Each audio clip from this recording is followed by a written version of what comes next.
მოგესალმებით მეგობრებო, დღეს სტუმრად ყავს ბატონი ზურაბ მახარაძე. ბევრი ჩემი მაყურებელი ითხოვდა ამას, კომენტარებშიც იწერებოდით და აი შედგა ჩვენი შეხვედრაც ონლაინ და ვიმედოვნებ, რომ მე და ზურა საინტერესო კონტენტ შემოგთავაზებთ. პირველი თემა, რასაც ზურასთან გავილი, ამას step-by-step გავიგებთ და ეხლა თავად ზურაბი მოგესალმება და თავის აზრს გეტყვით. გისმენთ ზურაბ და მადლობა რომ მესმენთ. მადლობა ბატონო ნიკოლოზ დაპატიჟებისთვის და იმედია საინტერესო კონტენტი გამოგვივა და ხალხი კმაყოფილი იქნება შინაარსით, რაც თოვარია. ნახოთ, აბა დავიწყოთ და გზადაგზა გამოჩნდება.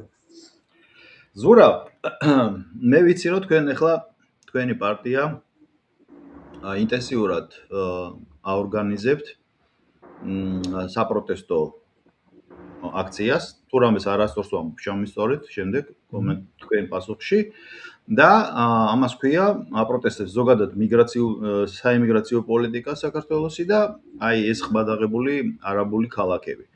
მე ბუნებრივია თქვენ ამაზე ისაუბროთ ახლა კითხვიდან გამომდინარე, მაგრამ მე ცოტა განსხვავებულად დაგისვავთ კითხვას.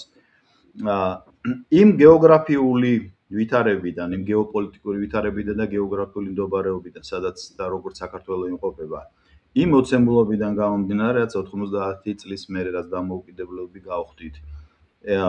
ახლო აღმოსავლეთში განვითარებული მოვლენებიდან, რუსეთ-უკრაინის კონფლიქტის გათვალისწინებით, ჩვენი პოზიცია საქართველოსი, რომ ვიყოთ, ესე ვთქვათ, სატრანზიტო ქვეყანა, ეს ობიექტურიც არის და სუბიექტურიც. და აი თქვენ როგორ წარმოგიდგენიათ, რომ როცა ამხელა ინვესტიციები შემოდის ქვეყანაში და მე ყოველთვის ამას ვამბობ, რომ ეს არის გვერდითი მოვლენა.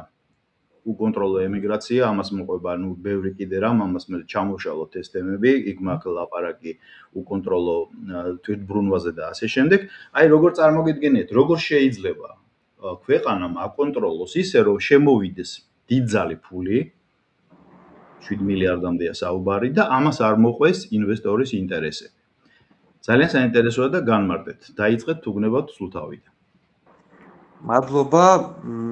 ერთ-ერთი ისეთი კრიტიკული თემა არის ქართულ პოლიტიკურ რეალობაში ნამდვილეში და მე მაგალითად როგორც იურიდიული განათლების მქონე ადამიანი დავიწყებ იმით, რომ მოდი ტერმინებზე შევთანხმდეთ. მაგალითად, რას ნიშნავს ტერმინი არაბიზაცია? ეს თემა, რომელზეც ძალიან ბევრი ნებათა ღელვა იყო და ასე შემდეგ. მოდი აი მაგით დავიწყებ, რა შინაარსის მატარებელია ეგ ტერმინი. მაგალითად, ჩვენი ახლანდელი მთავრობა ქართული ოცნება, როდესაც საკითხის იაყენებს, რომ არაფერი არ ხდება ხალხო და ეგ პრობლემა არარეალურია, რა ლოგიკას მიყვება, რომ არაბიზაციაზე თქვენ რო ლაპარაკობთ, აი რამდენი საუდის არაბეთის მოქალაქე ჩამოვიდა, აბა?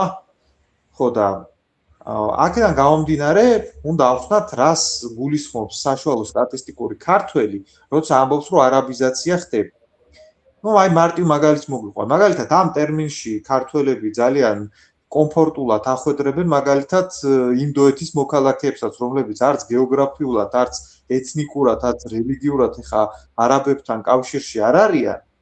მაგრამ, როდესაც ქართველი ამბობს სიტყვას არაბიზაცია, ჯამურად გულისხმობს, აი მოდი ესე დეფინიციურად გავყვეთ, საშუალო სტატისტიკური ქართველი და მეც როცა ვიყენებ ხოლმე ამ ტერმინს, ამ გაგებით ვიყენებ, იგულისხმება არა ქრისტიანული, არა ევროპული და დასავლური კულტურის, რელიგიის, ეთნოსის ადამიანების შემოდინება, რომლებიც ვერ ახერხებენ ქართულ ეთნო-კულტურულ სივრცეში ნორმალურ ადაპტაციას. აი ჯამში ეს რო შევაბასოთ, ხა მე უცებ აღმოჩნდება, რომ შეიძლება აფრიკის კონტინენტიდან ჩამოსული ადამიანიც გაყავდეს ქართულს ამ ჭალებში არაბიზაციის პროცესში, ინდოეთიდან ჩამოსული, პაკისტანიდანაც და მართლა ახლო აღმოსავლეთიდანაც. ანუ ეს არის ეთნო-კულტურული შეჯამება რაღაცა ფენომენის, რომელშიც ქართველი ხედავს საფრთხეს და ამის წინააღმდეგ ცდილობს რომ რაღაცა გაორგანიზდეს. ეს არის ესე ვთქვათ დეფინიციური განმარტება არაბიზაციაში, რაც გულისხმობთ. ეხლა თქვენ რა კითხვას დასვით? მანდ რა თქმა უნდა კარგად გამოკვეთეთ პრობლემატიკა, ხო, რომ ჩვენ ვართ სატრანზიტო ქვეყანა და როგორ უნდა ავიცილოთ ეს თავიდან. ნუ მარტივი არის, ჩემი აზრით, პირველი რაც უნდა მოახდინოთ, ეს არის კახა ბენდუქიძის სახელობის ეკონომიკური პოლიტიკის ერთ-ერთ დოგმაზე უნდა ვთქვათ უარი, რომლის მიხედვითაც ნებისმიერი ინვესტიცია აპრიორი კარგი. ახლა ნეოლიბერალური ეკონომიკური სკოლისთვის მე კრეხელობას ვამბობ, მაგრამ ნუ ეგ დიდათ არ მაინტერესებს, მე ვამბობ, აი ჩემი ესეთ პირველი პოსტულატად შეგვიძლია ჩავთვალოთ, რომ ნებისმიერი ინვესტიცია კარგი არ არის.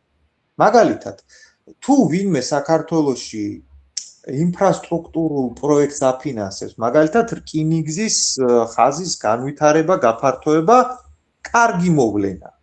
თუ ვიღაცა საქართველოში პორტში დებს ფინანსებს, კარგი მოვლენაა. მაგრამ როცა ვიღაცა ჩამოდის და ქართულ დეველოპერულ ბაზარზე, რომელიც უკვე გაჯერებულია, 6 მილიარდიან პროექტს ვიწყებ ტექსტით, რომელსაც სინამდვილეში ამ ტრანზიტის ფუნქციასთან არაფერი კავშირი არ აქვს, შემოდის. აი მანდ უპრიანია კითხვების დასმა დაიწყოს მოსახლეობამაც და მთავრობამაც და აი ამ კითხვებზე გვექნება რეალურად ჩვენ საუბრები და მე დარწმუნებული ვარ, რომ ჩვენი საუბრის ბოლოს ძალიან საინტერესო შედეგებზე გავალთ, იმიტომ რომ არათუ საფრთხის მატარებელია ეგ პროექტი. შეიძლება სახელმწიფოსთვისაც კი ცოტა თავში სარტყმელი გახდეს, მერე რატო შევძვერით ამ ამბავშიო და მაგას ალბათ ყველაფერს ჩავშვით. ამ დონემდე კრიტიკულად ვინ გაჩნიათ? მაი უბრალოდ რატო გეკითხებით, ნახეთ. დავამრგვალოთ 6 მილიარდ 800 მილიონამდე იყო. 7 მილიარდი ავიღოთ. ნუ მაყურებლებიც არ გამოგვეკიდებიან, დამიჯერეთ ამ თანხას. იმიტომ რომ დიდი თანხაა და ნუ ყველა სურს რომ რაც შეიძლება ქვეყანა განვითარდეს. მე უბრალოდ ნახეთ რას ვამბობ. აი იმ გეოპოლიტიკური გეოგრაფიული ვითარებიდან, სადაც ახლა ჩვენ ვიმყოფებით, საქართველოს ხელისუფლებას ალბათ თუ კარგად ქონდა მცდელობა, რომ არსებულ დიდ ქვეყნებთან დაემყარებინა იმ დონის ურთიერთობა, რომ პარიტეტულ ურთიერთობაზე დაფუძნებული ინვესტიციები შემოსულიყო, მაგრამ არ გამოვიდა. ერთადერთი ვინც ესეთი გლობალური პროექტი შემოგთავაზა თავის დაფინანსებით, აღმოჩნდა საუდიტები. უფრო სწორედ საემიროები, მაპატიეთ. არაბეთის საემიროები, ხო? საემიროებიდან წამოვიდა, ნუ დავკონკრეტებით, საემიროებიდან იგეგმება, რომ ეს თანხა ჩამოვიდეს და იგეგმება, რომ ეს კომპლექსი აშენდეს. მე ვიცი, რომ რუსეთთან ყოველთვის იყო შეავარნაძის დროს, სააკაშვილის დროსაც, მაგრამ არაფერი ხეირიანი არ გამოვიდა. ნუ რუსული ბუნებიდან გამომდინარე, ამას ობიექტური და სუბიექტური. მაგრამ რო გავაბარტიოთ, არც რუსებისგან, არც ჩინელებისგან, არც ევროპელებისგან და არც ამერიკელებისგან არ მოდის ეგ ყველაფერი. უბრალოდ რატო ხას უსვა ორ ქვეყანას? იმიტომ რომ ყველაზე ისტორიულად ყველაზე მეგობრული გამოდიოდა რუსეთი და მეორე მეგობრულს გულისხმობ ადეკვატურს თუ არ შევხვდით ახლა 93 წელი 2008 წელს. ანუ მეგობრულს რას გულისხმობ, რომ არა გვაქვს ესა არანაირი დიპლომატიური ურთიერთობა, არაფერი არ გამოძრავებს ერთმანეთისკენ და 22 წლის 24 თებერვალს საქართველოს მიიღო ჩემი აზრით სტოლი გადაწყვეტილება და სანქციებს არ შეუერთდა და ნუ ამის მერე ბევრი რამ რუსებმაც გადადგეს, ესე ვთქვათ, კეთილინების ნაბიჯები, ავიახაზები, უვიზო რეჟიმი და ასე შემდეგ და აი ამ კონოტაციაში ვამბობ, თორე ხა რუსებთან რო პრობლემა გვაქვს. აი რუსეთთან ერთად ზურაბ მინდა თურქეთი განსაკუთრებით თქვა. და მერე უკვე თქვენბძანეთ, სხვა დიდ ქვეყნებს არ განვიხილავ. და თურქებთან მე მახსოვს ესეთი რამე შეავარნაძის დროს დემირელის ხელისუფლება იყო, მე მგონი და ნუ რასაც მივახციეთ, მე ესე ვეძახით დღემდე პირობითად ულკერის იმპორტს ვახორციელებდით. ეს არის თურქული შოკოლადი იყო ჩემს ახალგაზრდობაში და ირონიით ვამბობდით, რომ თურქეთთან დიდი ინვესტიცია არ შემოსულა. ესე იგი, ერთადერთი ვინც ეს ნაბიჯი გადადგა ჩვენ სასიკეთოდ, არის გაერთიანებული საემიროები. და მოდი და აი ახლა რა ფაქტებს შევხედოთ, მოდი, იმიტომ რომ ეს თქვენი განცხადება მე ხა უნდა ეჭქვეშ დავაყენო. და მოდი ნახოთ შემდეგი მონაცემები. პირველი, როდესაც პრემიერ-მინისტრთან დებატები მქონდა, მე რაზეც ახლა უნდა ვისაუბრო, ეგ კითხვები მასაც დაუსვი. და აღმოჩნდა, რომ ეჭვები, რომელიც ჩვენ გვაქვს ამ პროექტთან დაკავშირებით, არ ყოფილა მარტო ეჭვები, გარკვეულწილად მან ესეც დაადასტურა. რაში არის საქმე? მე ხა არც დეველოპერი ვარ, არც ბიზნესმენი და შეიძლება ხა ძალიან პრიმიტიული ანგარიშის ფორმულა შემოგთავაზოთ, მაგრამ ახლა დიდი პროექტია და უხეშად დავთვლი, იმედია არ მიწყენთ, გავაკეთოთ მარტივი კალკულაცია. რა რაოდენობის ბინებზეც იყო იქ საუბარი, ანუ რამდენი, ასე თქვათ, აპარტამენტიც უნდა აშენდეს. და რა რაოდენობის თანხაზეც. უბრალოდ ეს კალკულატორით ვაიღოს ადამიანმა და გაყოს, ერთი ბინის საშუალო ფასი გამოდის $412,000. ეხლა ეს არის თვითღირებულება. აი რო წარმოვიდგინოთ, რომ მართლა ვიღაცა მოდის, ჩემოდნით მოაქვს ეს 6 მილიარდი, უნდა ააშენოს აქ სახლები და ეს 6 მილიარდი ხო იმიტომ არა მოაქვს, რომ უბრალოდ ააშენოს, ხო, მე მოგება უნდა დაწეროს. მაგრამ ეგ მოგების მომენტით რო ჩავხსნათ, უბრალოდ თვითღირებულების, ანუ რაც ფული ჩადეს იმ დონეზე რომ გავიდეს პროექტი, ერთი აპარტამენტი გადის დაახლოებით $412,000-ზე. ეს თქვენ ალბათ გასაშუალებული გაქვთ თორე ამ ხელათ ხო, გასაშუალებული ხარ, რაღაცა შეიძლება უფრო იაფი იყოს, მაგრამ რაღაცა შეიძლება მილიონიანი ვილა იყოს და ჯამში დაახლოებით ესე გამოდის, ხო? საშუალო სტატისტიკური ფასი. ეხლა ჩვენ რო ნახოთ ქართული დეველოპერული ბაზარი, მაგ ციფრებთან ახლოსაც არ არის გაყიდული ბინების 95%. ეს ერთი ესეთი ბანალური ფაქტი. მაპატიეთ, 80 რასთან არ არის 95-ისა? აი, ბინა, საშუალო სტატისტიკური ბინა, სანამ ეგ არაფერი არ აშენებულა იქ, ასე თქვათ, ეგ პროექტი და აი, ქართულ დეველოპერულ ბაზარზე. ხო არის ბინები რაღაცა დავუშვათ 100,000 ღირს, რაღაც 150,000, რაღაც 200,000. სეგმენტი ქართულ დეველოპერულ ბაზარზე, რომელიც ჯამში მთელი ქართული დეველოპერული ბაზარი დავუშვათ 3 მილიარდ ნახევარი, ყველაფერი რაც შენდება ყველა კომპანიის მხრიდან, ჯამში რაღაც 3 მილიარდ ნახევარი 4-მდე წელიწადში რო არის ჯამურად, მან იმ პროექტების, იმ ბინების წილი, რომელიც $400,000 ურტყავს, არის ძალიან დაბალი. ეგ ერთი. ანუ უკვე არსებულ ბაზარზე, აი ეხლა მაგ პროექტის გარეშე ხალხი რო ბინებს ყიდულობს, უმეტესი ბინები რაც იყიდება, ეგ არის 100,000-ის ფარგლებში, 150,000-ის ფარგლებში. ანუ ეხლა ამ მომენტში, აი ეხლა, ჯერ არაფერი არ აშენებულა, ბაზარში მოთხოვნა ეგეთი ძვირად ღირებული აპარტამენტებისთვის ადგილობრივი, ასე თქვათ, მოსახლეობის და ეხლა რა კონტინგენტიც ყავს, მაგაზე არ არის. ეხლა მეორე, ეს ერთი რაც ესე უბრალოდ აი ძალიან პრიმიტიული ანგარიშით რაც გავი. ეხლა მეორე.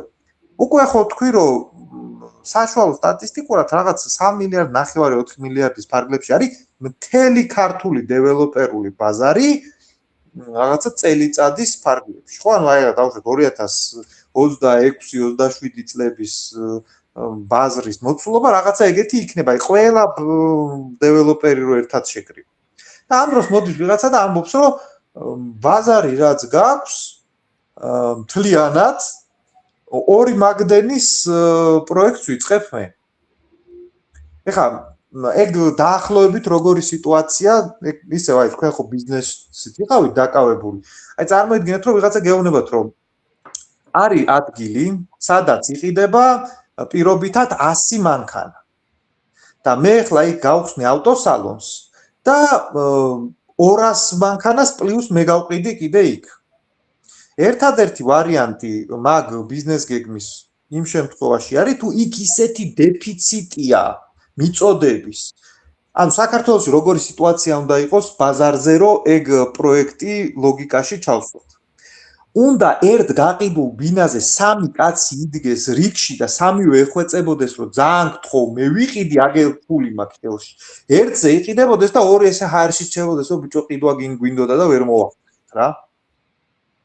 მაგ შემთხვევაში გასაგები იქნებოდა, ანუ ეგეთი დეფიციტი რო გქონდეს დეველოპერულ ბაზარზე, გასაგები იქნებოდა.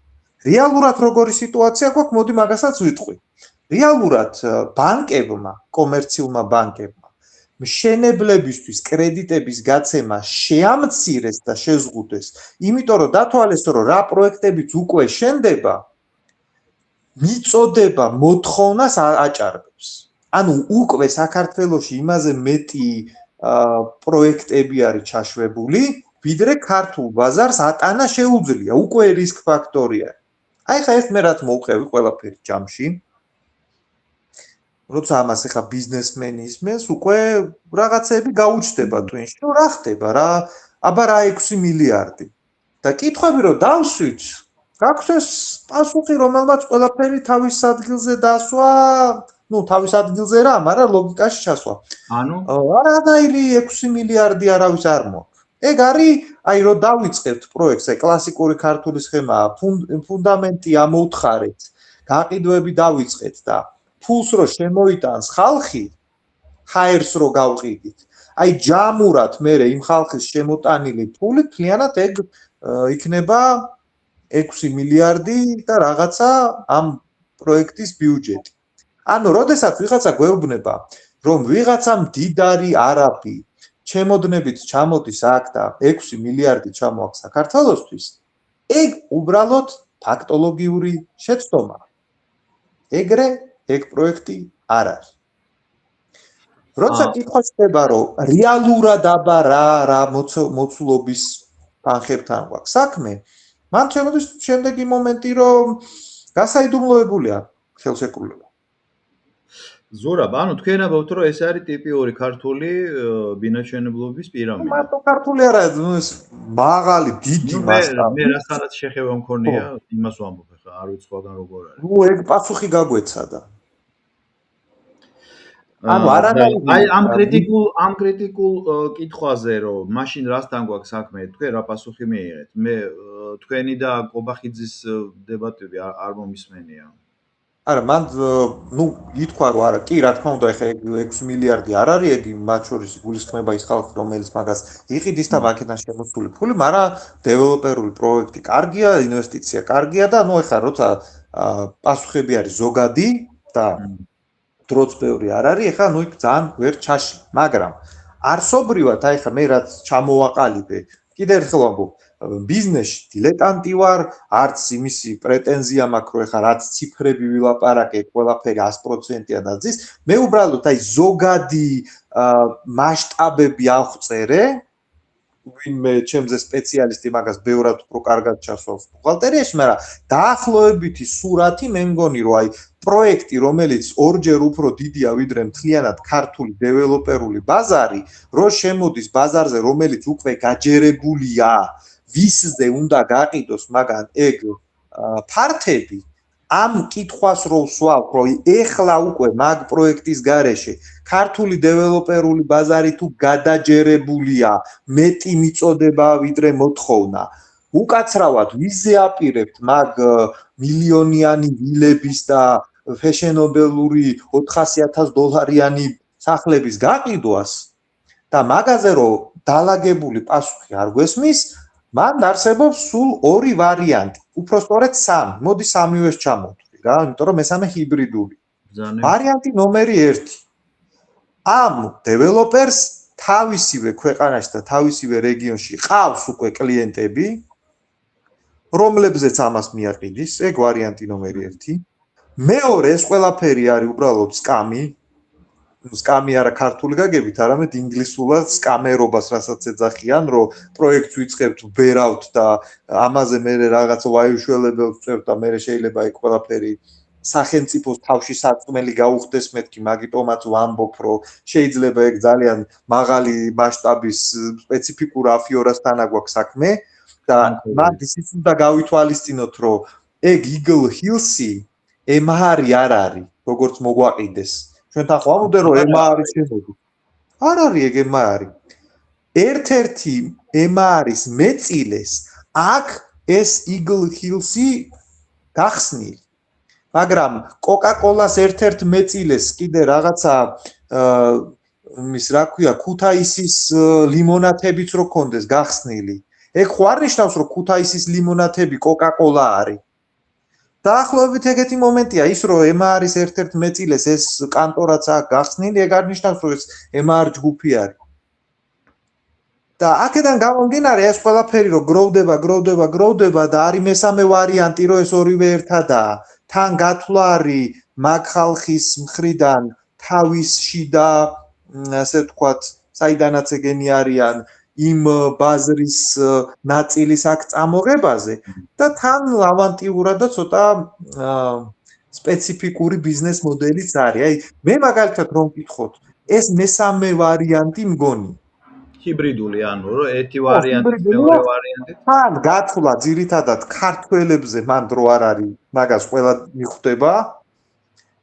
არ არსებობს ახლა ეგეთი ბიზნესმენი, რომელიც საქართველოს ჩამოვიდა, ბაზრის კვლევა ჩაატარა და აპირებს, რომ $400,000-ზე მეტი საშუალო თვითღირებულებით ქართველებს მიყედოს ათასობით, ანუ ერთი ქალაქის რაოდენობის ზომის ბინები უნდა გაყიდოს ახლა ქართველებზე $400,000. ეგ ვერ იქნება ბიზნეს გეგმა და შესაბამისად ჩემი აზრით ეს რაღაცა ჰიბრიდული ვარიანტი არის, რასთანაც გვაქვს საქმე. თქვენ თუ საქმის ყურში ხართ, ალბათ დაინტერესდებოდით. დაგეგმილი ბინების რაოდენობიდან რამდენი არის რეალიზებული? თუ იცით, არ ვიცი. ერთადერთი რაზეც ინფორმაციული წვდომა არსებობდა, როდესაც ეს პომპეზურად გახსნეს, მე მგონი რაღაც 200 ბინამდე აი ესეთი ჰაერის გაყიდვის რეჟიმში გაყიდეს და ხელისუფლებამ ეს დიდი რამბებით გვამცნო, რომ ტყუილა ნერვიულობთ, მხოლოდ 40% გაიყიდა უცხოელებზე. ანუ ის ანტიკრიზიც კი, რაც ჩართეს, რომ თქვენ ტყუილა ნერვიულობთ, ეგ არ არის უცხოელებზე გათვლილი პროექტი, მაგ ანტიკრიზისშიც კი, აი ამ პირველ ტალღაში, რომელიც მედიურად უნდა გაშუქებულიყო, იქაც კი 40% უცხოელებზე გასაღდა და საერთოდ რამდენი გასაღდა ვიზე ეგ ხო სტატისტიკა არავის არ მოუწოდებია, უბრალოდ ჩემი გჯერა პრინციპით ქონდა ეგ ინფორმაცია მოწოდებული. ამიტომ დანარჩენი არ ვიცით, ინფორმაცია მაგაზე არ აგვაქვს და აი, მოდი ეგეთ კითხვას დაგისვათ ახლა. თუ იცით, ზურაბ, ეს პროცესია. გასნის რეჟიმში, მაგრამ აი, მოდი მე დაგისვათ ახლა თქვენ კითხვას. ბიზნეს გამოცდილება გაქვთ თქვენი ცხოვრების მანძილზე. აი, მე რაც ახლა გელაპარაკეთ. ამ სურათის ვარიანტში აი თქვენ ახლა ფული რო გქონდეთ ჩასადები ეგეთ პროექტში, ფულს ჩადებდით? იმ სტატისტიკიდან ახლა რა თქვენ ბძანეთ, რომ გადაჯერი მე უბრალოდ არ ვიცოდით თუ ესე გადავსებულია ბაზარი, ნუ უპრიანი იქნებოდა ალბათ სხვა რამის ჩადება. მეც მაგას ვამბობ.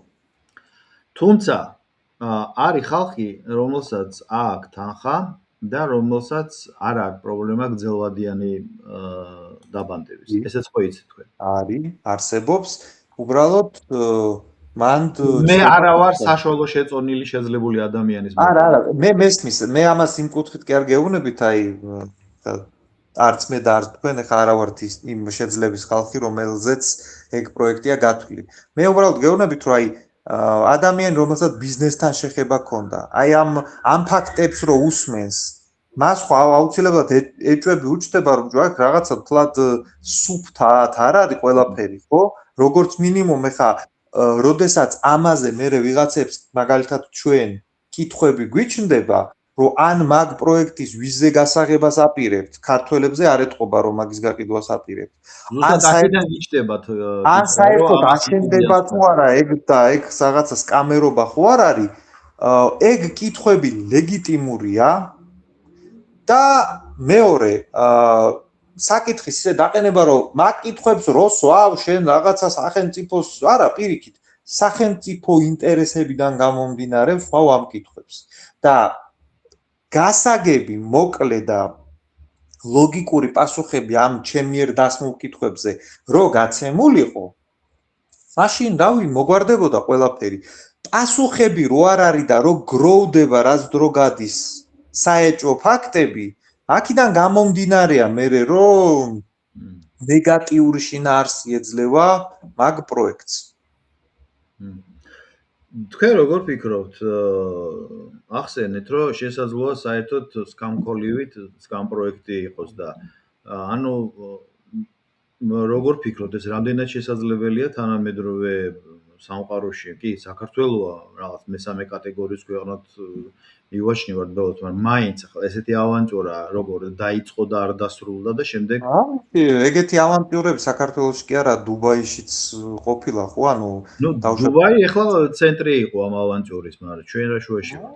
ესე იგი, ეხლა დაცულობის კუთხით დუბაიში უფრო მოიკითხავს ვიღაცა თავის ჩადებულ ინვესტიციებზე ვიდრე საქართველოში. ხო, ანუ თუ დუბაიში შეიძლება ვიღაცამ ხალხს უთხრას, რომ მე ეხლა აქ დედამიწის ფორმის კუნძულების პროექტს გავაკეთებ. ხო, აი პალმის პროექტი მაგალითად შესრულდა.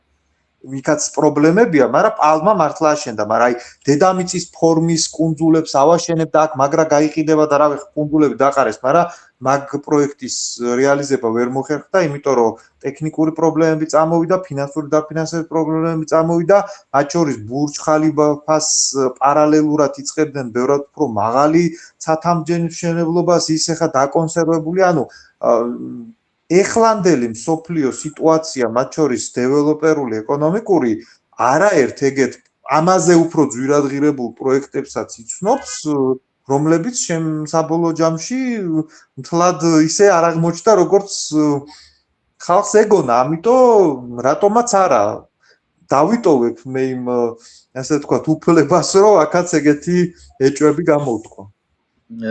მე სიმართლე გითხრა, აქვე ვიტყვი რა ჩემას, რომ ეს ისრაელ-ირანის კონფლიქტი საემიროებისთვის შვებაც კი იყო, იმიტომ რომ იმდენი რამე წავიდა ფორს მაჟორის ქვეშ, რომ ზუსტად აი ამ ბაბლს ეშველა მე მგონი.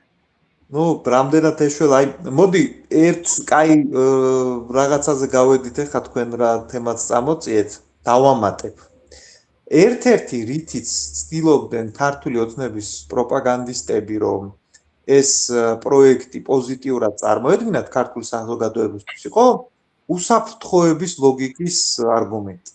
და მოდი ჩავშლით, რაც გვეუბნებოდნენ, რომ ეხლა როდესაც არაბები აქ ამხელა ფულს აბანდებენ, საქართველოზე შეტევა ბევრად უფრო ნაკლებად შესაძლებელი იქნება ამხელა ფულის გამო, მე ეგენი ხო დიპლომატიური მასშტაბი.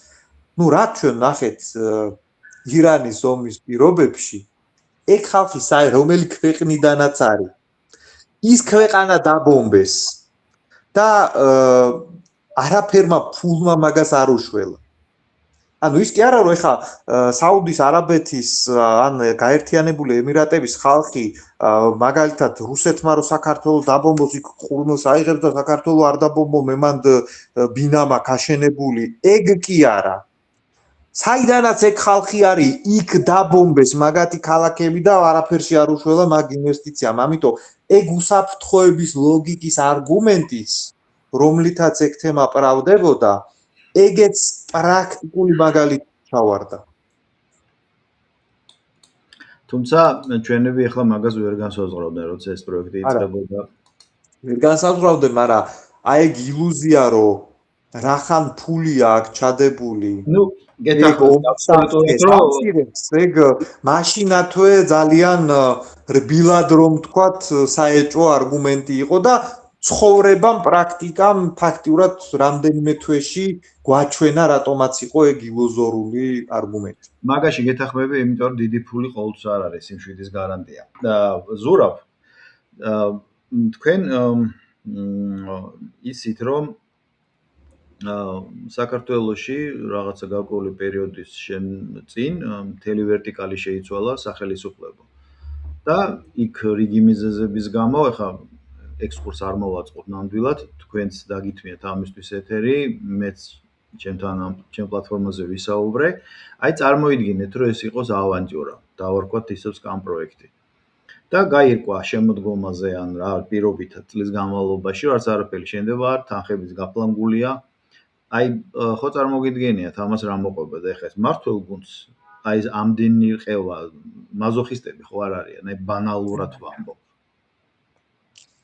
მე ხვდებით ხო რას გულისხმობ? აი შეიძლება ერთხელ, ორჯერ, სამჯერ და მე სხვათა შორის აი კაი კითხვა დასვით და მოდი აი მაგაზე ერთ საინტერესო თემაზე გავალთ ახლა. უბრალოდ თან რო იცოდეთ, თქვენ გაგეცანეთ, მაგრამ ვინც ახლა არც მე მიცნობს და მე და თქვენი პოდკასტი ხა პირველად შეხედოს, დიდი ხანია საქართველოშია, რომ არა წელიწადზე მეტია და ამიტომაც ხშირი კითხვები შეიძლება ზოგიერთ ბანალური მოიჩვენოს და ნაივური. არა, ეს არათუ ბანალური კითხვა არ არის.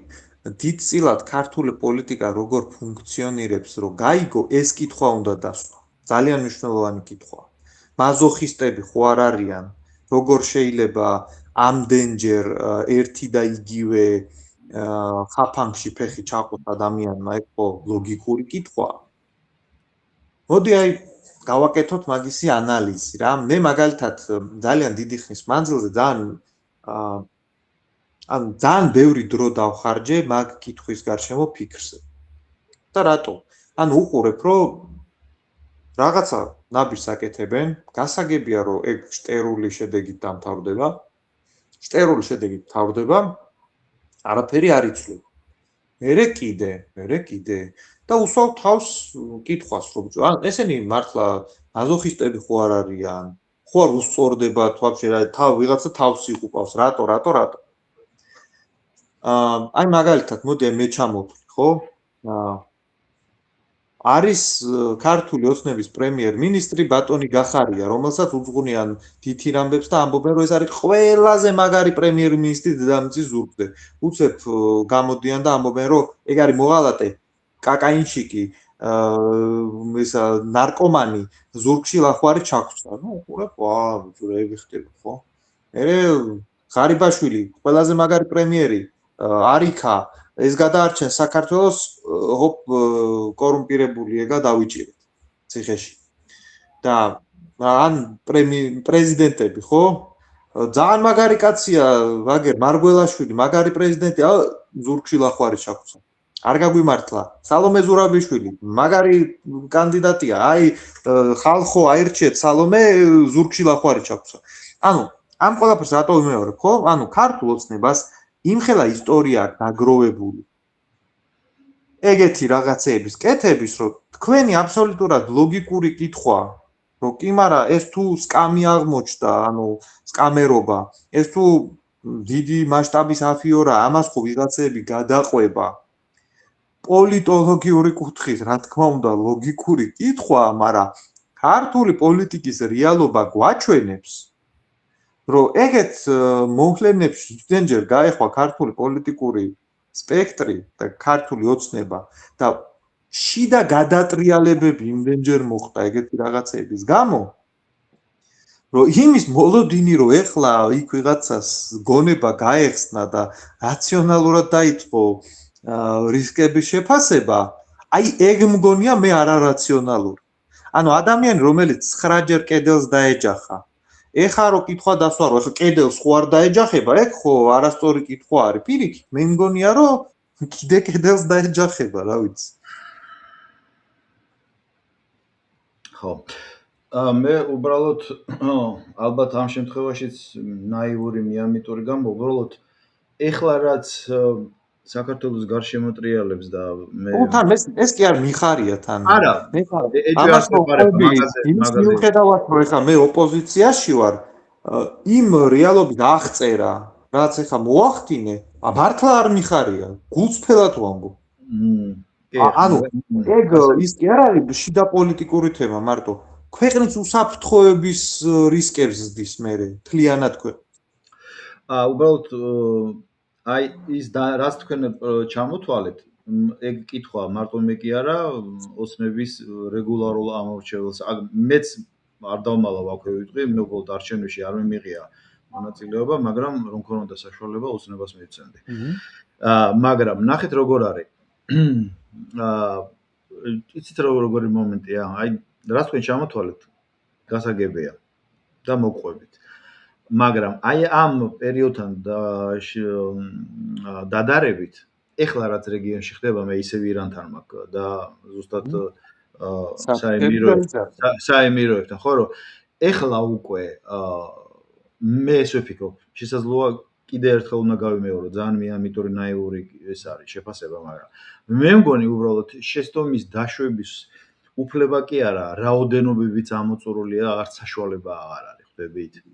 აი, ეს არ ვიცი, რამდენად ეხა თქვენთვის მისაღები არგუმენტია, იმიტომ რომ ვინც კი ყველაზე სიტუაციის შეფასება კორექტულია, ოღონდ მაქიდან მე იმ დაშვების გაკეთება, რომ რაღაცა სტრუქტურა, რომელმაც აქამდე 9-ჯერ შეცდომა დაუშვა, იმის გამო რომ საფრთხე გაიზარდა და აფსონები გაიზარდა, ამიტომ ეხა შეცდომას არ დაუშვებს. აი მაგ ლოგიკაში ვერ მოყვებით, თორე საფრთხე რო გაიზარდა, რისკები რო გაიზარდა, ფსონები რო გაგვეზარდა, ეგ რა თქმა უნდა ეგრეა.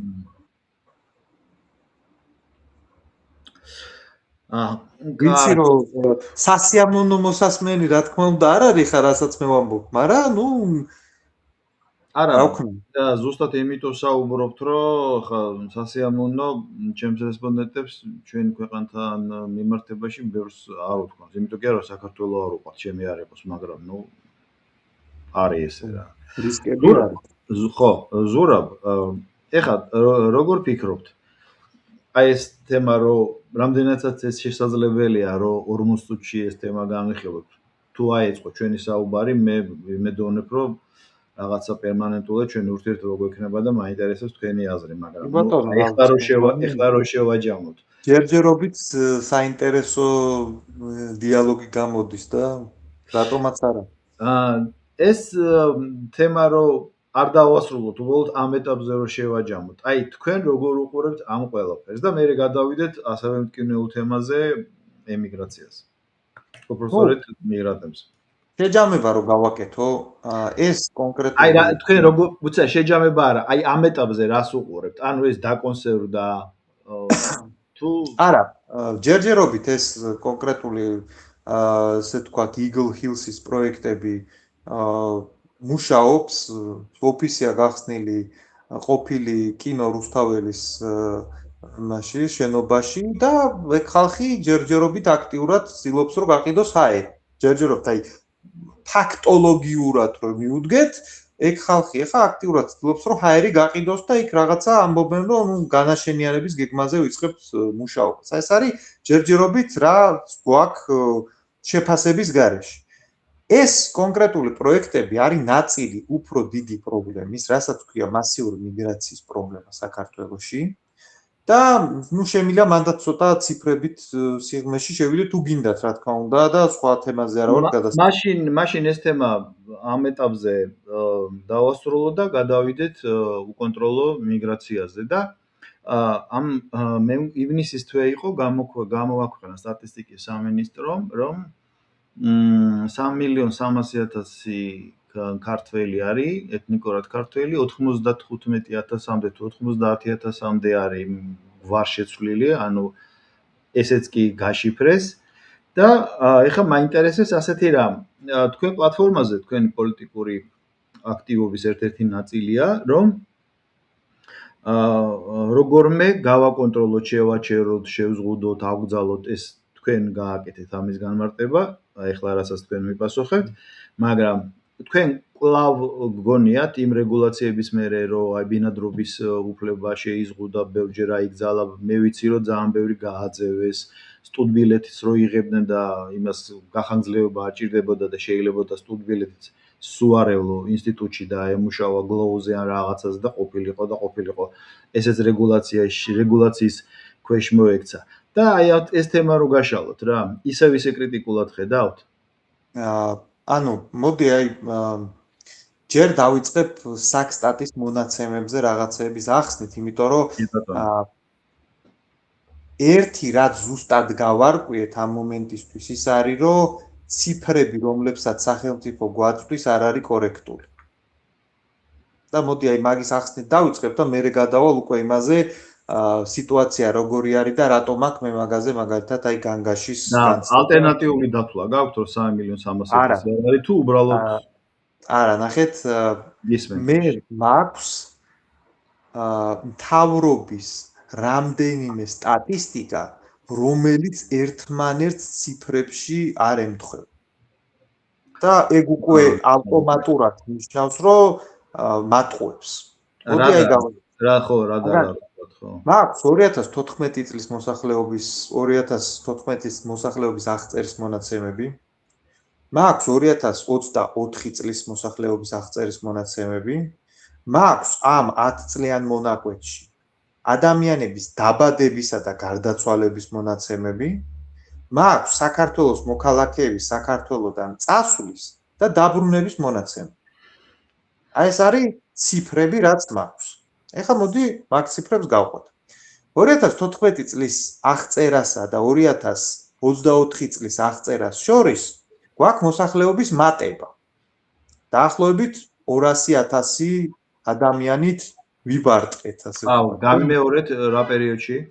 2014 წლიდან 2024 წლამდე 200.000. გვაქვს მოსახლეობის რაოდენობის მატება. 200.000-ით.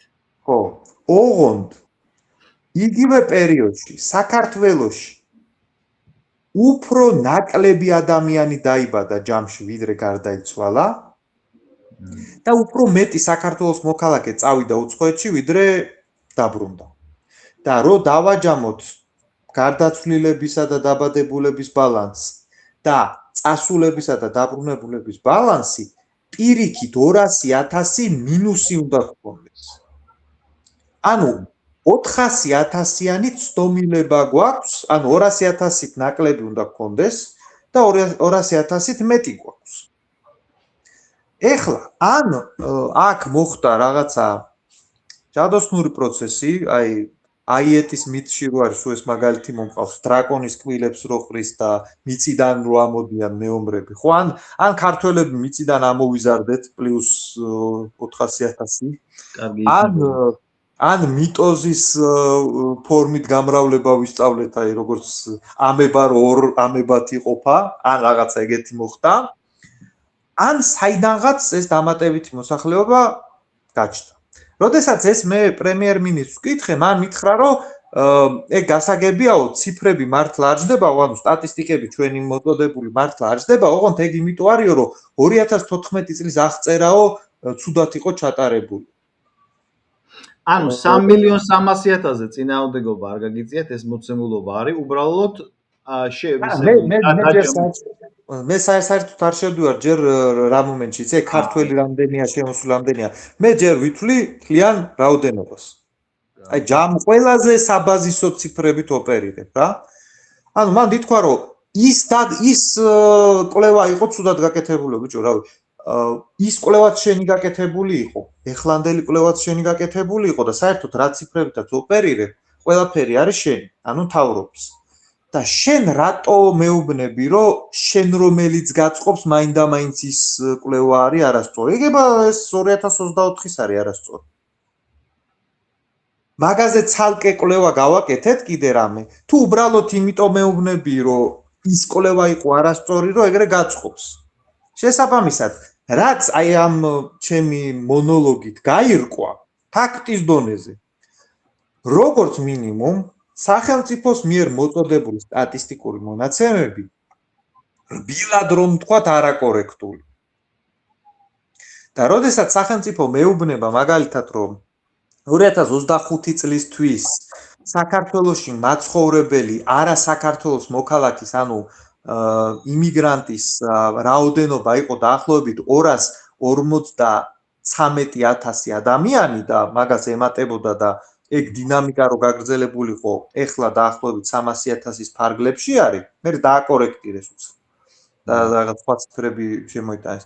ანუ სულ რომ მაგათ სტატისტიკას გავყვეთ, 300.000-ის ფარგლებში თუ ურტყავს ეს ხალხი, ვიზეც მე ვსაუბრობ, რომელიც საქართველოს მოქალაქე არ არის, არც რეპატრიაცია მოხდა, ვიღაც არაბიზაციაზე რო საუბრობთ ხოლმე დაახლოებით მაგის გარშემო ვტრიალებ ახლა სულ რომ მაგათი სტატისტიკა ავიღოთ რომელსაც მე არ ვენდობი და რატო არ ვენდობი ავხსენი უკვე იმიტომ რომ ციფრები არ უჯდებათ ეგეც უკვე არის საგანგაშო მომენტი რატო ექსტრაპოლაცია რო გავაკეთოთ ამ დინამიკის წინა 10 წელი რაც ხდებოდა მატება ამ უცხოელების ეგ რო გავაგრძელოთ კიდე მომავალ 10 წელში ნელ-ნელა ჩვენ გავდივართ ისეთ მაჩვენებლებზე სადაც ეს წილი უკვე რაღაცა ისეთ მაჩვენებლებს უახლოვდება რა მაჩვენებლებზეც ევროპის ქვეყნებში მაგალითად სერიოზული პრობლემები დაიწყო უსაფრთხოების კუთხით კულტურული ჩანაცვლების კუთხით მთელი რიგი კონტექსტები, რასაც მე შეგვიძლია ცალკე შევეხოთ, ანუ ემიგრაციის პრობლემა რას იწვევს, მაგრამ მათ შორის არის ბანალური პრობლემა. და გადავდივარ უკვე იმ კითხვაზე, რამდენად აღმოფხვრა ქართულმა ოცნებამ ეხლა რაღაცა ცვლილებები განახორციელა, ხო? მაგალითად, ჩვენ რომ ამაზე საკმარისად ბევრი ვიხმაურეთ და რომ ვიხდნენ, რომ სოციალური მუხტი ამაში არის, დაიწყეს რაღაცა კოსმეტიკური, რაც როგორც ამბობენ, იტოხლებ, რა ქვია, ჯანდაბას, ეგეც კარგია, მაგრამ მიღება. მაგალითად, თქვენს რომ კურიერად ქართველი უნდა დასაქმდეს, ტაქსისტად ქართველი უნდა დასაქმდეს, გიდად ქართველი უნდა დასაქმდეს. ოღონდ ეს კანონები რომ მიიღეს, ეხლა მაგალითად კურიერს რო იძახებ, რო გითხრათ რომ ეხლა ძალიან მოტივირებულად ხდება მე მაგ კანონის დაცვა არა. ფათაშორის ჩვენებმა მაგალითად ჩაატარეს ექსპერიმენტი, პოლიციაში დარეკეს და უთხრეს, კანონი ხო შემოვიდა, რომ ესე თქვათ, ქართველი უნდა იყოს კურიერი. აგერ უყურებ, ხა ვიღაცა ინდუსი არის. ეჭვმაქ რომ არც ვიზა არ აქვს და არაფერი. მობრძანდით შეამოწმეს, იქიდან უთხრეს, რომ მაიცათ რა მოგწიათ, ანუ პოლიციამ რეაგირება არ მოახდინა. ეგ რასაც ჩვენებს, რომ კანონი მივიღეთ, მაგრამ აღსრულების კუთხით თლად ყოჩაღაც არ არის სიტუაცია. ან მეორე მომენტია, მე აქაურ გამოცდილებას გეტყვით, სხვისი აკაუნტით მოძრაობენ. ეგეც შესაძლებელია, შენაც სხვისი აკაუნტით მოძრაობთ, მაგრამ ისევ იმ ქართველის ბრალია, ვინც აკაუნტით. მაგრამ ხო ხდება ეგეთი კითხვა, რომ კაი, დავუშვათ სხვისი აკაუნტით მოძრაობს, აგერ გირეკავ პოლიციას და გეუბნები, რომ აგერ სამართალ დარღვევის აქტი არის. ის ფაქტი, რომ პოლიცია არ მოდის, მაგაზე რეაგირება არ არის. ეგ თავისთავად აჩვენებს, რომ კანონი შეიძლება მიიღოს სახელმწიფომ, მაგრამ ის არ ამოქმედეს და ფაქტობრივი სიტუაცია ქუჩაში არ შეიცვალოს. და საბოლოო ჯამში ეს ჩვენი მსჯელობა სტატისტიკებზე, საფრთხეებზე დაიყვანება ერთ ბანალურ ფაქტამდე, რომელიც არის, რომ ქუჩაში რო გავდივართ საქართველოს მოქალაქეები, რა სურათსაც ვხედავთ, საკუთარ თვალს ხო უფრო მეტად ვენდობი, ვიდრე ყველაფერ დანარჩენს. ვხედავთ, რომ მიგრაციის პროცესი საქართველოში მიმდინარეობს და რაღაცა უკეთესობის მომენტები ჯერჯერობით არ ჩანს. მე რახან თბილისში არ ვარ, მე სხვადასხვა გადაცემებიდან, პოდკასტებიდან, სხვადასხვა რესპონდენტებთან უამრავ მქონია ამ ერთ წელს განმავლობაში ურთიერთობა. ამას წინათ ერთ-ერთ არხზე გადიოდა, ერთ-ერთი პატივცემული ბატონი ამბობდა, რომ მაგალითად ჰაიპის ასაწევად იღებენ ცენტრებს, სადაც არის ინდური კულინარიული წერტილები და იქ ბუნებრივია ეს ინდოელი სტუდენტები, ახალგაზრდები და საქმებულები იქ შეიძლება 1000-2000 კაციც იყოს. და ეს ესეთი რაკურსით იღება, რომ შეუჭამეს ინდოელებმა. მსგავსი რამე შეიძლება იყოს სამშენებლო ობიექტზე. რომ მართლა მოშახელი რო არ არის, ქართველები არ არიანო და ეს მე ვიცი, ჩემი ახლობის ახლობლებს უამრავი დიდი რაღაც პროექტები აქვს და მართლა არ ყოფნით ხალხი, მე არ ვიცი, ქართველები საწავიდნენ, ალბათ ყველა ამერიკაშია ჩემსავით. და იქ ესე იგი ხალხი არ არის და უწევთ ვინ შემოწმული არის. სიმულაციური რეალობაა, რომ თითქოს აქ ბევრი უცხოელია. ხო. ესე ამბობენ, მე რატო ამბობ, იცი? მე მესმის, ანუ ეგ დისკუსიის ხო. ხო, დისკუსიის ფორმატში შეიძლება რომ ეგეთ პრეტენზია დაიწყოს. მან არის არ მინახავს ეს ყველაფერი, მაგრამ უბრალოდ ხალხი ამბობს ამას რა. Როგორც არის მან ნაწილი, რომელიც ძალიან ესეთი სახასიათო ვიდეო არსებობს. ეს არის ახალი წლის აღნიშვნა თბილისში. მაგაზეს. ხო. ნუ მან როგორი მომენტია, იცი, აი ადამიანი დადის ახლა, ახალი წელია, თავისუფლების მოედანზე, ეგ ხო არ არის არც ინდური კულინარიის ცენტრი და არც უნივერსიტეტი, ხო არის ქვეყნის მთავარი მოედანი. ან მთავარი მოედანია, მაგაზე უფრო ცენტრი არაფერი არაა საქართველოში. ეხლა მან გადის ადამიანი ქართველი, უყურებს და ამბობს, რომ ქართველები სადა ხართ. და მოძრაობს ეხლა, ეგ ხო სიმულაცია არ არის რა, ეგ არის ადამიანი დადის კამერით. ეხლა სტატისტები ხო არ შემოყარა და ფული ხო არ დაურიგა, რომ ჩემ გარშემო დადექით ეხლა და ილუზია შექმნით ხო ბევრი ხარ. მართლა ბევრი არიან. და ეგ ნარატივი რომ ეგ შემთხვევით გადაიღეს, იქ მეჩეთია და იქიდან გამოდიოდნენ, იქ კულინარიული ცენტრი, ეგ ყველაფერი რა თქმა უნდა შეიძლება ეგეთი პასუხები გასცე, მაგრამ საბოლოო ჯამში ადამიანი, რომელიც უბრალოდ ბანალურად გავა რუსთაველის გამზირზე, ან ძველი თბილისის უბანში, სადაც ეს ასე ვთქვათ, ტურისტული მიმართულებითაც ხალხი ბევრია და ასე შემდეგ, იქ რო ადამიანი მოძრაობს, მას სუბიექტური განცდა, რაც უჩნდება, არის ეს, რაც მე აღვწე.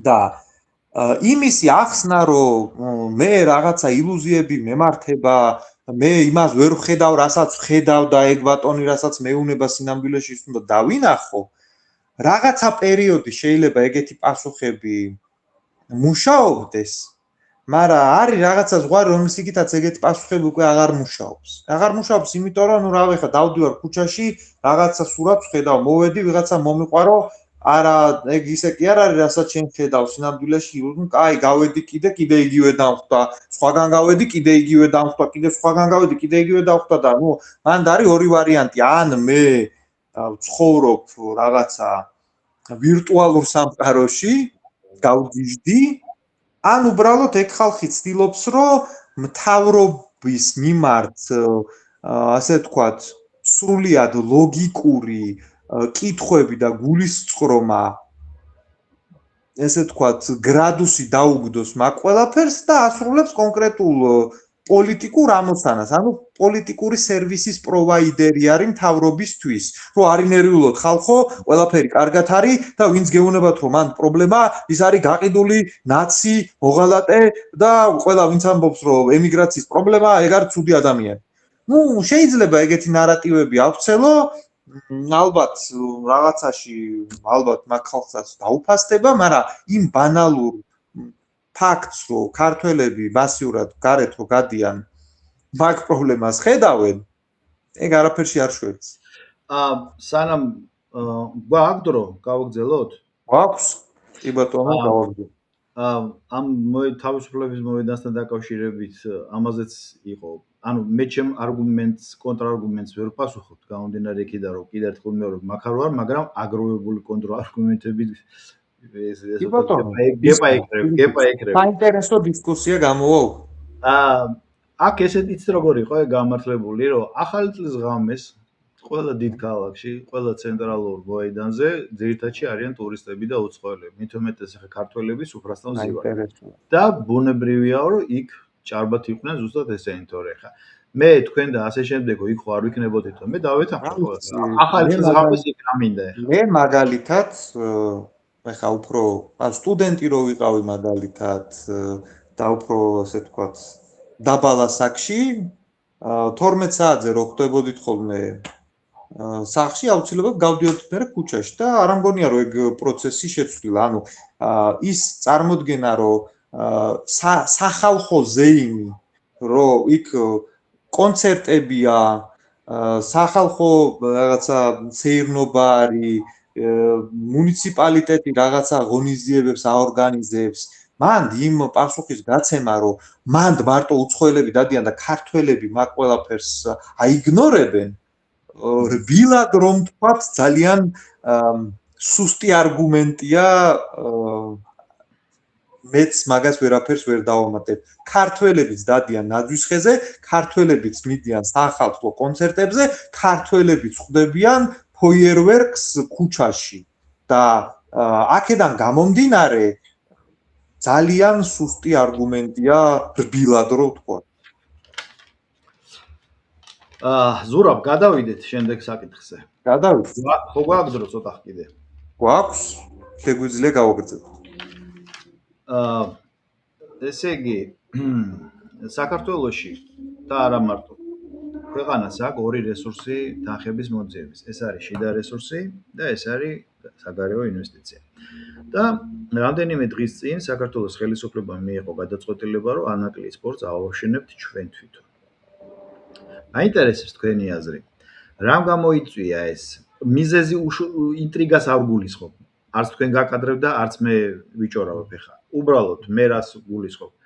ეს იყო ობიექტური რეალობა, რომ ჩინეთმა ჩვენ უბრალოდ დაგვტვირთვა ვალდებულებები და ნუ ქართულმა მხარემ არა ბატონო არ გვინდა.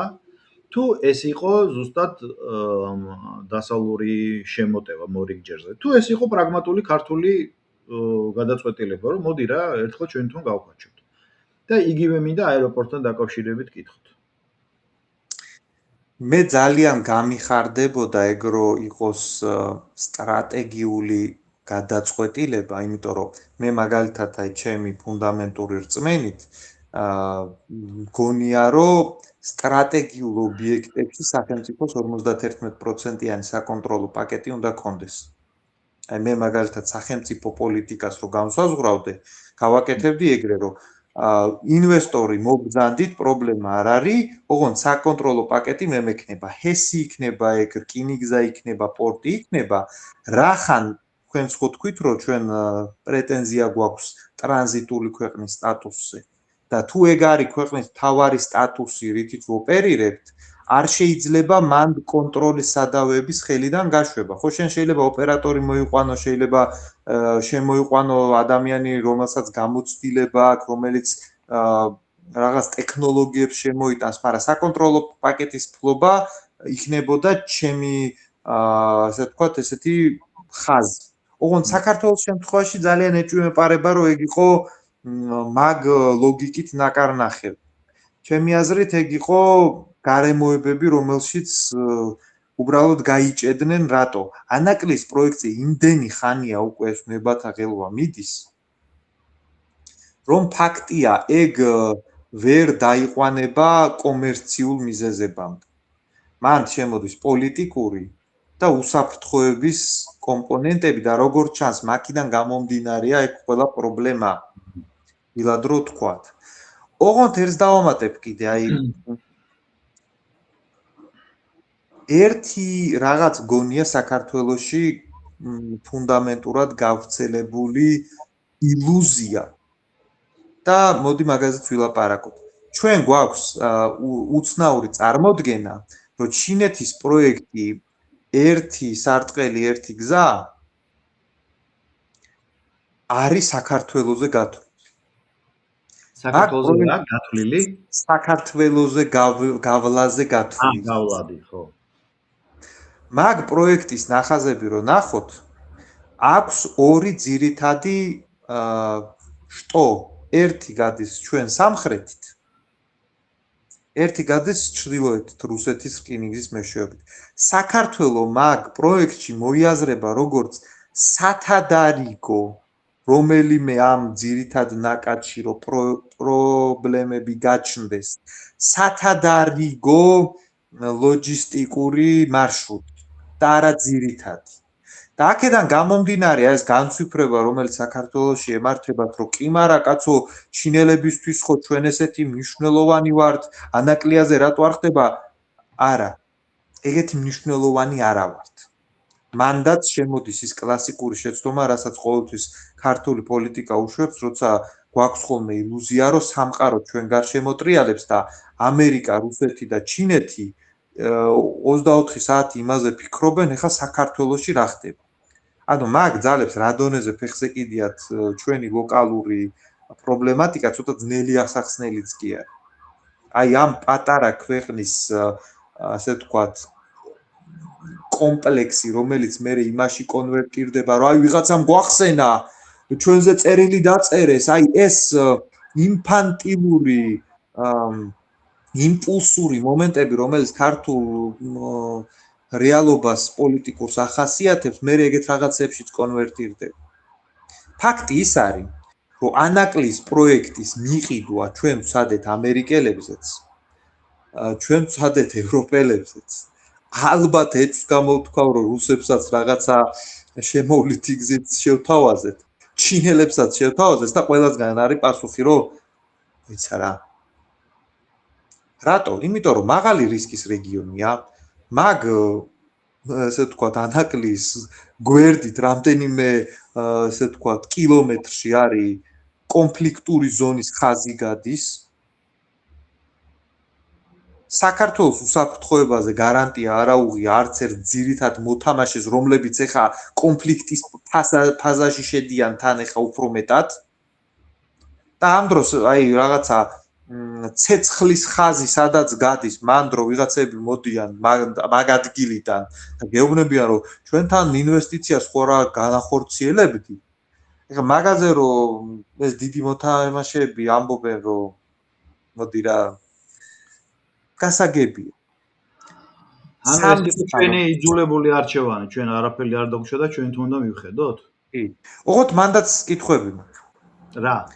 ნებისმიერი პორტი დაიყვანება ერთ ტერმინამდე ტვირთ ბრუნვა. გვაქვს ჩვენ იმ რაოდენობის ტვირთი, რომ არ ეტევა ბათუმის და ფოთის ტერმინალებში და არიქა ეხა კიდე დამატებით ერთი პორტი გვჭირდება. გვაქვს ეგეთი ტვირთი თქმა. მე არ ვიცი, მე არგუმენტი ის არის, რომ ღრმაწლოვანი იქნება და ღრმა ტვირთამდე. აი, მესმის გავიგე, კიდე ერთხელ ვამბობ, მე მაგ იმაში ექსპერტი არა ვარ, არც მაქვს პრეტენზია, რომ მე ხო ამ თემას კარგად ვიცნობ. შეიძლება მეშლება და დავამატებ კიდე, რომ გამიხარდება, რომ მეშლებოდეს და მართლა იყოს უზარმაზარი ტვირთების ნაკადი ჩინეთიდან ევროპისკენ, რომელიც ელოდება, როდის გავხსნით ჩვენ ამ პორტს, რომ იხულოს და საქართველოს რკინიგზით მაგეთ მიაწყდეს, მაგრამ აი ამ ჩემი დილეტანტური ანალიზით მომეცით საშუალება, რომ მაგაზეც მოკრძალებული სკეპსისი გამოვთქვა. დაგიტოვოთ უფლება. ხო. ზურავ, არგუმენტი იმისა, რომ ჩინელების ინტერესი ჩვენთვისაც იყო ეს არგუმენტი, ეხლა ცოტა არ იყოს განელდა, მაგრამ ერთი წლის წინ იყო. ჩინეთის ინტერესი გამოიხატებოდა იმით, რომ ინტენსიურ მონაწილეობას იღებდნენ აღმოსავლეთ-დასავლეთის მაგისტრალურ მშენებლობებში საქართველოში, გზატკეცილებზე. ეს უბრალოდ კეთილინება იყო. ხა, მანდ კიდე ერთხელ რაღაც პროექტი, რაც საქართველოსთვის მართლა ტიტანური რაღაც უზარმაზარი მასშტაბის არის. ჩვენთვის მართლა უზარმაზარი მასშტაბის არის ეგ პროექტი. ოღონდ ჩინეთისთვის არ არის ეგ ისეთი მასშტაბის, როგორც ჩვენ გონია. მათ შორის მანდ სოფლიო განვითარების ბანკი იხდის ნაწილს, ჩინური კომპანიები რატო აშენებენ, მაგას მარტივი პასუხია, იმიტომ რომ ზოგადად მთელი ევრაზიული და მათ შორის აფრიკის კონტინენტზეც ყველაზე ეფექტურად იაფად და ესეთი აწყობილი სისტემით ეგენი აკეთებენ, იმიტომ რომ ძალიან ყოჩაღები არიან, ამიტომ სუფთა ტექნიკურადაც გასაგებია რატო აშენებენ ეგენი. ოღონდ კიდე ერთხელ აი ზუსტად იგივეს უბრუნდები რა. ჩვენ გვახასიათებს ილუზია იმაზე მაღალი მნიშვნელობა მივანიჭოთ საერთაშორისო დონეზე რაღაცა ეფექტებს საქართველოსთან მიმართებაში, რაც რეალურად მათ აქვთ. საქართველოს მასშტაბით ეგ მაგისტრალი არის უზარმაზარი პროექტი, მაგრამ One Belt One Road პროექტის ფარგლებში, სადაც ქალაქებს აშენებენ, მართლა უზარმაზარ ინფრასტრუქტურებს აშენებენ, ინდოეთის ოკეანეში იქნება თუ დაუშვათ კონტინენტური მასშტაბით, ესე ვთქვათ, ცენტრალური აზიის ქვეყნებში, ხო? იმასთან შედარებით რბილად რომ ვთქვათ, მასშტაბები ჩვენთან მოიკოჭებს. გასაგებია და მცირე რემარკასავით ჩვენ გვახსოვს ღარიბაშვილის ჩასვლა, რომ იმ დონემდე ოფიციალური ვიზიტი იყო, რომ სი ძინპინსაც კი შეხვდა და ეგ შოთა რუსთაველის რაღაც გასაგებია ჩინელები ძალიან ყოჩაღები არიან პროტოკოლში. აი რა ეფექტით საქართველოში მაგ დახვედრამ დატოვა. მაგ ეფექტისთვის იყო ეგ გაკეთებული და რა დაუჯდა ჩინელებს. მარტო საქართველოს არა, ჩემშიც და უამრავ ქართულშიც. მესმის ხო და აი ჩინეთს რა დაუჯდა ეგ ეფექტი. 200 ბავშვი მითი რა ქვია დროშით კარგი დახვედრა საქართველოს პრემიერ-მინისტრის კარგად ჩატარებული სადილი და ფოტო სი ძინპინი. და საქართველოს ერთი წელი ცხოვრობდა იმ განცდით, რომ ჩინეთი ჩვენ გვერდით არის. მაგარის თუ არა, რა ვიცი. არა, გეთახმებით. განცდა მეც ფაქტობრივმა გარემოებებმა მერე ხო გვაჩვენა, რომ არ შეესაბამებოდა მოლოდინები იმას რა წარმოდგენებიც იყო. ზურაბ მაგ სურათის მერე სხვა რა უნდა გვეფიქრა. ისე უნდა გვეფიქრა, გეტყვით რა უნდა გვეფიქრა. საქართველოს რო მისული იყოს იმ დონემდე, რომ სურათის გარდა კითხულობდეს რა ხელშეკრულება გაფორმდა, რა გარანტიები ავიღეთ, რა გარანტიები აიღო ჩინეთის სახელმწიფომ, რა საინვესტიციო პაკეტი წამოვიღეთ, არაფერი. უბრალოდ კარგად აჭამეს ჩვენ პრემიერ-მინისტრს და ბავშვები დაახვედრეს დროშებით. აი მაგაზე ეიფორია რო აღარ გვექნება. ხელმოწერილ დოკუმენტსაც კი ბოლომდე რო არ ვენდობით და სანამ აქ შემოსულ ფულს და ინვესტიციას არ ნახავთ ქართულ მიწაზე რო ქარხანა შენდება ან პორტი შენდება მანამდე რო ეჭვის თვალით მიუდგებით რაღაცებს მერე ვიტყვი რომ ჩვენ როგორც სახელმწიფო პოლიტიკურად გავიზარდეთ მანამდე ინფანტილიზმში ცხოვრობთ.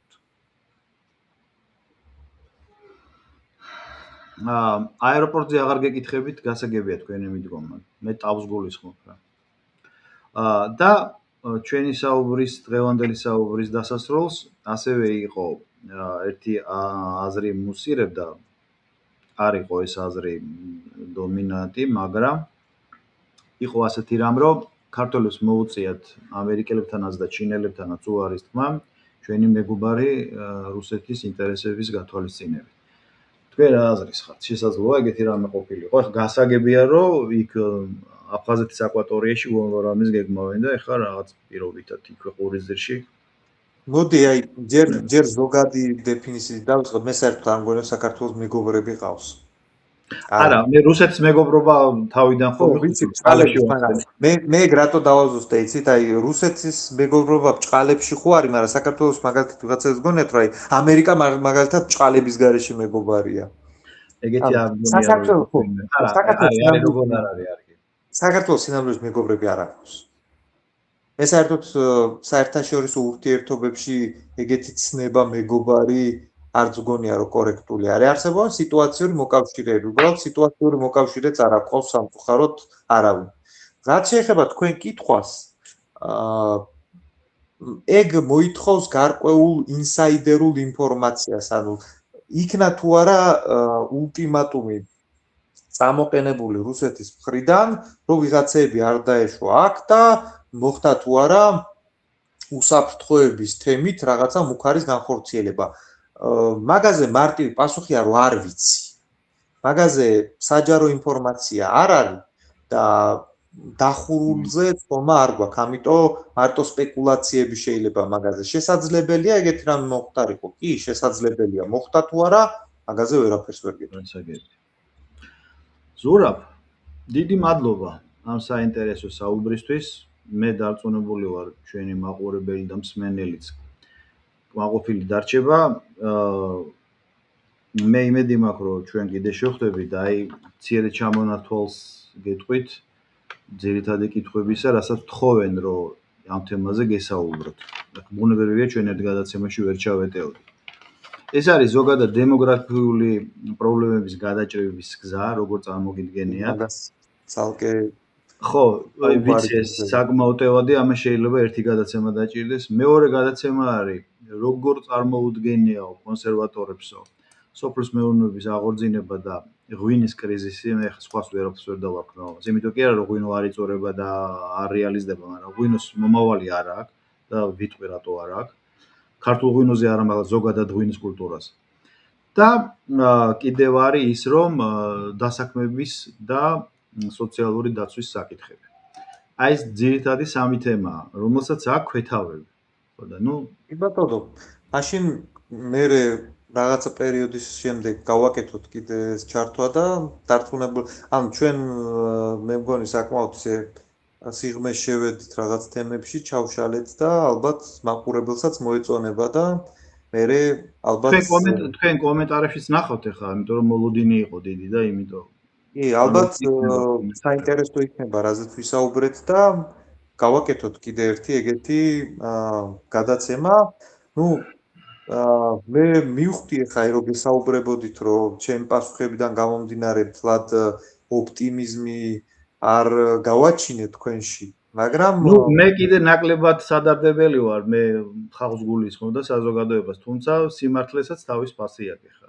ერთია რომ მოგწონს და მეორეა რა არის სიმართლე და რა არა, ხო ხვდებით? ხო, ნუ ჩემი ამოცანა ის რო იყოს რომ ყველაფერი კარგათა ვილაპარაკო, ეგ მარტივია და აი პოტენციური საფრთხეების ანალიზი უმადური საქმეა. სულ რომ სწორი თქვა, მაინც არ მოწონს ხალხს და რასიზამ. ეგეთია კორექტულად ანალიტიკის კეთება თუ გინდა, სხვანაირად არ გამოდის, მით უმეტეს ჩვენ პირობებში, მაგრამ როგორც მინიმუმ ჩემი აზრით საინტერესო გადაცემა გამოვიდა. უდავოდ და მე მსურს რომ დავუშვათ კიდე რამდენჯერმე შევხვდეთ.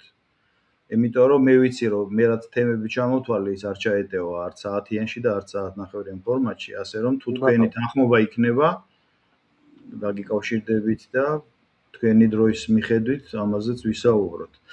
პატრიცემოლო მაყურებლებო, მსმენელებო, ვინც ამ ვიდეოს ნახავთ და ჩათვლით რომ ეს მნიშვნელოვანია, საჭირო აქვს თხოვთ გაავრცელოთ და მოიწონოთ. ბატონ ზურაბ, დიდი მადლობა და რამის დამატება ხო არ გსურთ და დავემშვიდობოთ. მადლობა ყველას, მადლობა რომ დრო დაგვითმეთ და იმედია საინტერესო იყო თქვენთვის ეს გადაცემა. კარგად ვზანდებოდეთ.